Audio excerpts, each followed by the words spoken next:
Judea is a small but terribly uncomfortable country. It had been a bone in Rome's throat for more than 200 years, and much blood was spilled on both sides in the process of its conquest. In 63 B.C., the Romans invaded Palestine for the first time. At that time, the kingdom of Hasmonea controlled this territory. The kingdom was in turmoil. Two brothers, two pretenders to the throne, Hyrcanus II and Aristobulus II, could not divide the throne.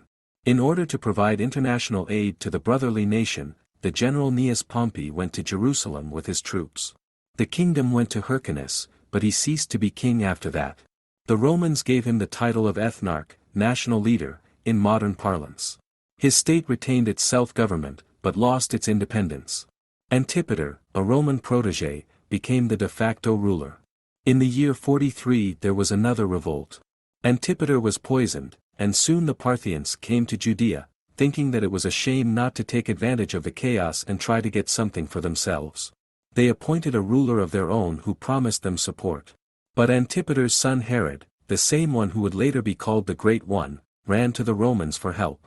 The triumvirs supported him, gave him troops, and in 37 BC Jerusalem was repulsed from the Parthians by allied forces, the Romans and Herod's mercenary army. After his death, Octavian Augustus followed the classic Roman principle of divide and conquer. Judea was divided into several tetrarchies. The tetrarchies changed shape and ways of governing several times, for example, from A.D. 26 to 36, Judea was governed by the Roman prefect Pontius Pilate. The population periodically revolted. By the 60s the most massive of these began, directed against another Roman procurator, Hessius Florus, who demanded that the Jerusalem temple pay taxes. In 66, the Exionth Legion of Lightning finds itself under the walls of Jerusalem to put down the rebellion. It even enters the suburbs, but still the attack is repulsed. The legion retreats and is defeated in the retreat at Beth-horon, losing legion eagles. A disgrace to all of Oikumenu, for which it must be avenged. After 4 years of continuous fighting, the Romans conquer Galilee and approach Jerusalem. Titus, son of the Roman Emperor Vespasian, commands them. The siege lasts for 5 months and as a result, the angry Romans demolish the city to the ground. All that is left of the temple is a piece of wall, now the famous Wailing Wall. The victors get their triumphs, but they somehow feel sour. The vast empire has, of course, defeated a small province, but the victory came in great blood.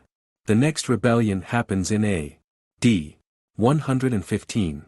But the main action takes place elsewhere. Jerusalem lies in ruins, the Temple Mount is plowed away, there is nothing here and nothing to fight for. In 130 AD, the Romans decide to rebuild the city as their own. Construction begins. The Temple of Jupiter appears on the site of the former Jewish temple, and a statue of Emperor Hadrian is placed on the most sacred part. The Jews rebel and take Jerusalem back from the Romans. Their greatest hope was the rebirth of the temple, but here it turns out that this is exactly what the Romans are not prepared to do. The leader of the rebellion, Bar Kokhba, tries to revive the temple and the sacrifices, minting his own coin. Many think he is the Messiah.